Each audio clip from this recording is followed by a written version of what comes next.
ടീച്ചറുടെ മുഖത്ത് മുളകുപൊടി എറിഞ്ഞ് മാല മോഷ്ടിക്കാൻ ശ്രമം.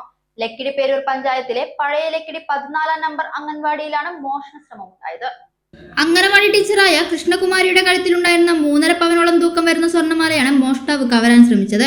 സമീപത്ത് വാടകയ്ക്ക് താമസിക്കുകയാണെന്നും കുട്ടിയെ ചേർക്കാൻ വിവരം അന്വേഷിക്കാൻ എന്ന വ്യാജേനയാണ് ഇയാൾ അംഗൻവാടിയിലെത്തിയത്. ടീച്ചറും കുട്ടികളും ഉറക്കെ നിലവിളിച്ചതോടെ അയൽവാസികൾ ഓടിയെത്തി. അപ്പോഴേക്കും മോഷ്ടാവ് മാല ഉപേക്ഷിച്ച് കടന്നു കളഞ്ഞു. സംഭവം ഉച്ചയ്ക്ക് ഒരു 1:30 ആവണു. അപ്പം അയാള് കുട്ടികളെ ചേർത്ത്, ഞാനിവിടെ വാടകയ്ക്ക് താമസിക്കുകയാണ്. എനിക്ക് എൻ്റെ ഒരു അംഗനവാടി പഠിക്കുന്ന കുട്ടിയുണ്ട്. ഭാര്യ ഗർഭിണിയാണ്. അപ്പം 2 പേരെയും ചേർത്തണം എന്ന് പറഞ്ഞിട്ടാണ് വന്നത്. എന്നാൽ ശരി, ഞാൻ സർവേ ബുക്കിൽ എഴുതട്ടെ, നാളെ വരുമ്പോൾ ആധാർ കൊണ്ടുവരണം എന്ന് പറഞ്ഞു. എന്നിട്ട് ഞാൻ ബുക്ക് എടുത്ത് എഴുതാൻ നിന്നപ്പോഴാണ് അയാൾ മുളകും പൊടി എടുത്ത് എൻ്റെ മുഖത്തേക്ക് ഇങ്ങോട്ട് ഇട്ടിട്ട് ചെയിനിൽ ഇങ്ങനെ പിടിക്കുകയാണ് ചെയ്തത്. ഇവിടെ ഇങ്ങോട്ട് പിടിച്ചു. അപ്പം ഞാൻ ഈ 2 ഭാഗവും പിടിച്ചു. അപ്പം അയാൾക്ക് അങ്ങനെ അങ്ങോട്ട് പൊട്ടിച്ച് എടുത്ത് ഓടാൻ പറ്റിയില്ല.